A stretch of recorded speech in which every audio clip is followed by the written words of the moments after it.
नमस्कार मित्रांनो, आज आपण बोलणार आहोत पंचकर्म आणि आपल्या आयुष्यामध्ये त्याचं महत्त्व. माझं नाव आहे डॉक्टर मिलिंद सुधाकर सज्जनवार. माऊली हॉस्पिटल यवतमाळ येथे आम्ही दर चौथ्या रविवारी येथे आयुर्वेदाची सेवा देत असतो. मी आणि माझी टीम वर्धा, यवतमाळ, हिंगणघाट आणि नागपूर या 4 शहरामध्ये आयुर्वेदाची शुद्ध प्रॅक्टिस करतो आणि पंचकर्माची प्रॅक्टिस करतो. आणि आपण प्रत्येक वेळेस एक नवीन विषय घेऊन येतो. आज आपण बोलणार आहे पंचकर्मावर. जसं कोरोना काळामध्ये एक नवीन मोठा सामाजिक आणि जागतिक स्तरावरचा बदल आपल्याला दिसून आला आणि प्रत्येकाने आपल्या आयुष्यामध्ये एकदा परत बघण्याची, परत आपलं काय चुकते हे बघण्याची एक वेळ आपल्याला, एक संधी आपल्याला कोरोनाने दिली. तर असं लक्षात आलं की जी काही आधुनिक प्रगती आपण वैद्यकीय क्षेत्रामध्ये बघतो ही पूर्णता नसून ती कुठेतरी तुकडी आहे आणि परत आपल्या मूळ तत्वावर जाणे आणि मूळ सवयी ज्या आपल्या दैनंदिनी होती त्यामध्ये बघणे आणि ती अवलंब करणे ही गरजेची आहे, असं आपल्याला त्या कोरोनाच्या पार्श्वभूमीवर लक्षात आलं. आणि आयुर्वेदाचं महत्त्वही या वेळेत फार अधोरेखित झालं. तर आज आपण तो पुन्हा विषय घेतोय की आपलं आरोग्य हे का बरं महत्त्वाचं आहे. जेव्हापासून ही मानवाची उत्क्रांती झालेली आहे, प्रत्येक व्यक्ती हा आजच्यापेक्षा येणारा नवीन दिवस हा उत्तम पद्धतीने कसा होईल आणि त्याचं आयुष्य कशा पद्धतीने पुढे चांगलं होईल यासाठी तो परिश्रम घेत असतो. तर प्राचीन ग्रंथांमध्ये जे सांगितलेलं आहे की मानवी शरीर आणि मानवी आयुष्य हे कशासाठी बनलेलं आहे, तर धर्म, अर्थ, काम, मोक्ष हे 4 पुरुषार्थ त्याला सांगितले गेलेले आहेत. जेव्हा एखादा व्यक्ती जन्माला येतो बाळ स्वरूपात, तर त्याला धर्म आणि मग नंतर अर्थ, मग काम आणि पुढे मग जेव्हा त्याचं आयुष्याचं उत्तरार्ध चालू होतं त्यामध्ये मोक्ष, अशा 4 पुरुषार्थातून तो पुढे जातो. आणि या सगळ्या पुरुषार्थाचं साधन आणि सर्व सुखाचं साधन म्हणजे आपलं शरीर आहे. मला एक सांगा, जर आपलं शरीर उत्तम आणि सुदृढ असेल तरच आपण ह्या पुरुषार्थ पार करू शकतो.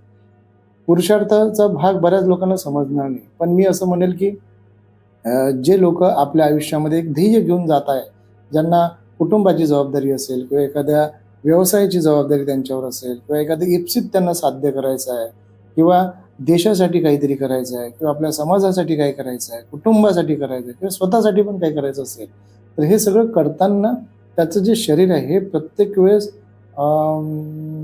ज्या पद्धतीची दैनंदिनी असेल, खाणंपिणं असेल, सवयी असेल किंवा काही मानसिक तत्व असतील, यामुळे त्याचं शरीर बिघडणार आहे. आणि ह्या प्रोसेसमध्ये जेव्हा तो आपल्या शरीरामध्ये काही कमतरता किंवा अडथळे किंवा आजाराच्या स्वरूपात जर तेव्हा तो थांबला जाईल, तर त्याचं ध्येय गाठता येणार नाही किंवा त्याचं जे कार्य त्याला त्याचं करायचं आहे ते करणं होणार नाही.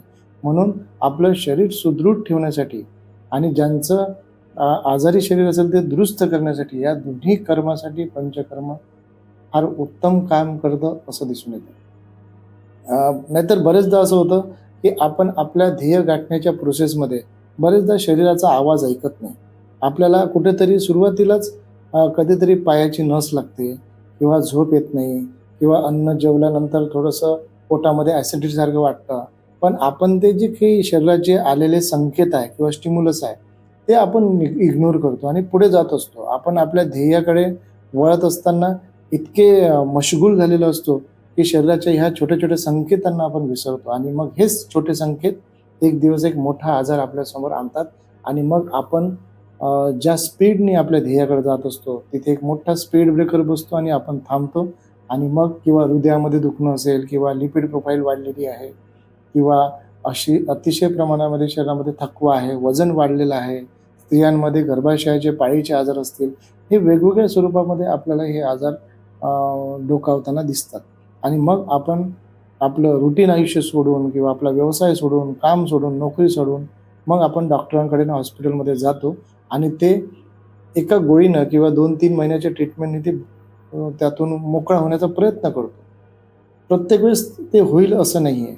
मुळात हे आपण बघायला पाहिजे की हीच ती वेळ आहे आपण आपलं शरीर दुरुस्त करण्यासाठी.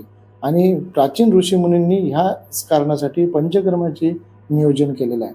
जर आपलं हे जे पूर्ण 100 वर्षाचं आयुष्य जर आपल्याला जगायचं असेल तर आपलं शरीर हे जन्म झाल्यापासून वयाच्या 40 वर्षापर्यंत फार उत्तम पद्धतीचं राहतं. कारण जन्म झाल्यानंतर जे आईचं दूध पिलं जातं, त्या दूध पिण्याचा जो परिणाम आहे किंवा त्याचा जो फायदा आहे, तो वयाच्या 30 ते 35 वयापर्यंत आपल्याला टिकतो आणि साधारण 35 ते 40 वर्षानंतर आपल्या शरीराचं डिजनरेशन चालू होतं. ते आपल्या शेवटपर्यंत राहतं. तर जे आपली शक्ती वाचवून खेळतात, जे शक्ती आपली टिकून खेळतात आणि पुढे जातात आणि निसर्ग नियमानुसार जी आपली दैनंदिनी आखून दिलेली आहेत आणि आयुर्वेदाचे जे नियम सांगितले गेलेले आहेत, त्याला जेवढे जास्तीत जास्त पद्धतीने पाळतात, तेच पुढे चालून या आयुर्वेदाच्या अनुषंगाने आपलं ध्येय पण गाठतात आणि शरीर पण निरोगी टिकतात.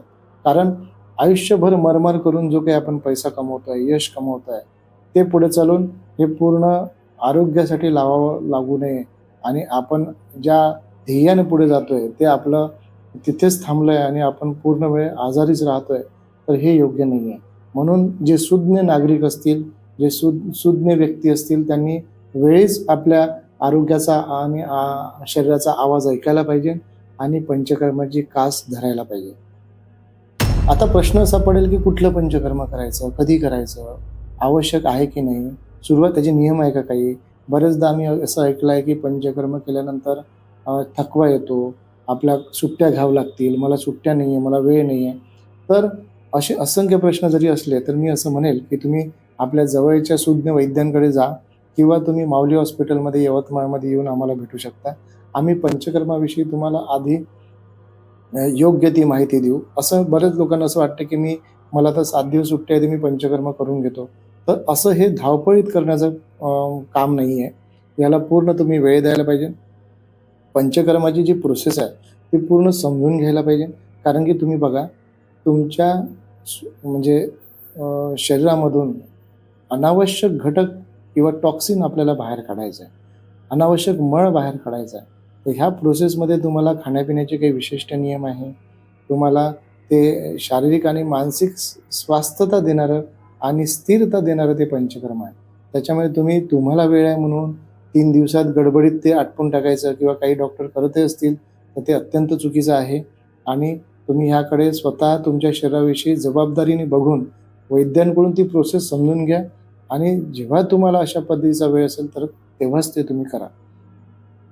आता सध्या जो काही हिवाळ्याचा ऋतू सुरू आहे, हा ऋतू एकदम उत्तम ऋतू आहे. यामध्ये शारीरिक बल चांगलं असतं, भूक चांगली असते.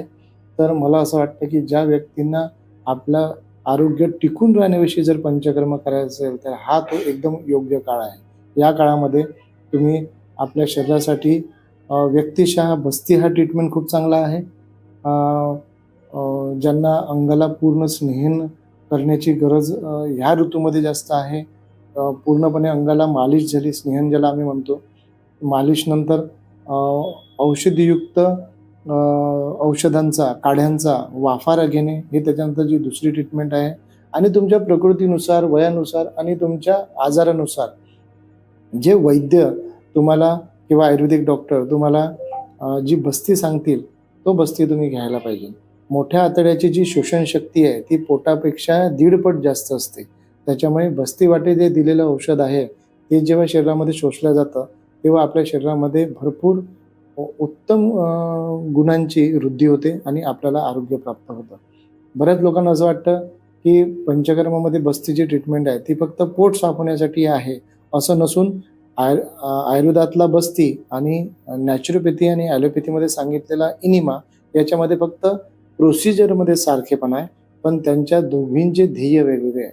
ऑब्व्हियस आहे की आयुर्वेदातले काही बस्ती हे पोट साफ पण करतात, पण पोट साफ करणे हा एकमेव हेतू बस्तीचा नाही. त्यापेक्षाही वेगळ्या शरीराचं पोषण करणे, शरीराचं न्यूट्रिशन देणे, आजारांची ट्रीटमेंट म्हणून बस्ती करणं, अशा वेगवेगळ्या पद्धतीचे असंख्य बस्ती आयुर्वेदामध्ये आलेले आहे.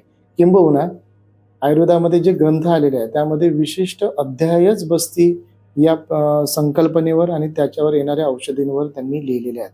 तर एवढं मोठं वर्णन आपल्याला संहितेमध्ये बस्तीच्या किंवा पंचकर्माच्या बाबतीत आपल्याला आढळतं. तर पंचकर्माविषयी खूप बोलता येईल, पण आपण फक्त पंचकर्माचं महत्त्व याविषयी इथे सांगतोय. आणि जे लोक ज्यांचं म्हणजे विशेषतः पंचकर्म कोणी करायला पाहिजे, तर ज्यांचं आयुष्य खूप धकाधकीचं आहे, ज्यांना खूप मानसिक ताणतणावातून जावं लागतं किंवा एका मोठ्या आजारातून ते उठलेले आहे, कॅन्सर किंवा एखाद्या किडनीच्या किंवा हृदयासंबंधी आजाराचं ऑपरेशन झालेलं आहे किंवा रेडिएशन झालेले आहेत आणि त्यांना शारीरिक शक्ती कमी झालेली आहे, अशाही लोकांना इम्युनिटी वाढवण्यासाठी आपण पंचकर्म करू शकतो आणि त्यांना सोबत जर त्याचं जर योग्य औषध दिलं गेलं तर अजून उत्तम आहे. बऱ्याच जणांना असं वाटतं की मी ऑलरेडी औषधं खातोय, ॲलोपॅथीची औषधं खातोय, आयुर्वेदाचे औषधं आम्हाला चालतील का? किंवा मला अजून एखाद्या डॉक्टरांचे औषध चालू आहे. तर मला असं म्हणायचं आहे की तुम्ही जेव्हा एक ॲलोपॅथीची औषधं खात असतात किंवा होमिओपॅथीचे, तुम्ही जेवण तर करतच असतात. पण जेवणाला तुम्ही नाही म्हणत नाही. तर जेवणामध्ये जे तुम्ही पदार्थ खातात ते वनस्पतीजन्यच आहे आणि आयुर्वेदामध्ये जे औषधं असतात ते 3 कॅटेगरीमध्ये येतात. एक वनस्पतीजन्य, एक प्राणिज, प्राण्यांपासून मिळवलेले आणि तिसरं म्हणजे खनिज. तर तिन्ही पदार्थ हे पोटामध्ये पचनातून ॲब्झॉर्ब होतात. म्हणून मला असं वाटतं की काही मोजके अपवाद सोडले तर तुम्हाला आयुर्वेदिक औषधं तुमच्या सुरू असलेल्या ट्रीटमेंटसोबत घ्यायला काहीही अडचण नाही. आणि अशा पद्धतीने पंचकर्म आम्ही दिलेले आयुर्वेदिक औषधं, त्याची प्रॉपर नाडी परीक्षण करून आणि त्या आजाराला असलेले योग्य पथ्य हे जर सांगड जर घातली तर मला असं वाटतं की आपल्या ला असलेले मोठमोठे आजार किंवा कुठल्याही पद्धतीची जी शारीरिक तक्रार असेल तर त्यातून आपण मोकळे होऊ शकतो. तर एवढं हे सगळं सोपं प्रकरण आहे. पण यासाठी गरजेचं आहे की याविषयीची जागरूकता. तर घरातली जी करणारी म्हणजे स्वयंपाक करणारी स्त्री असेल, जी किचनमध्ये असते, तिची ही जबाबदारी जास्त आहे. कारण की तिच्या हातामध्ये सगळ्या कुटुंबाच्या पोषणाची जबाबदारी आहे. ज्या पद्धतीचं तिला खाण्यापिण्याच्या आणि स्वयंपाक बनवण्याची जी तऱ्हा असेल, त्याचा परिणाम त्यांच्या मूळ तब्येतीवर होतो. म्हणून बरेच लोकांना असं मी म्हणेल की ज्यांच्याकडे खूप तिखट खाण्याची सवय असेल किंवा खूप गोड खायची सवय असेल किंवा शिळं अन्न खाण्याची सवय असेल, तर ह्या सगळे प्रकार थांबवून आत्ताच्या काळामध्ये जेव्हा आपल्याला बघतोय की न्यूट्रिशन आपल्याला म्हणजे ताज्या अन्नातूनच मिळणं आता कठीण झालं आहे. तर अशा वेळेस आपण आपलं खाणं हे उत्तम पद्धतीचं ठेवायला पाहिजे. कारण आपण पंचकर्म करून चांगले होऊ, पण परत ते शरीर चांगलं ठेवणं गरजेचं आहे.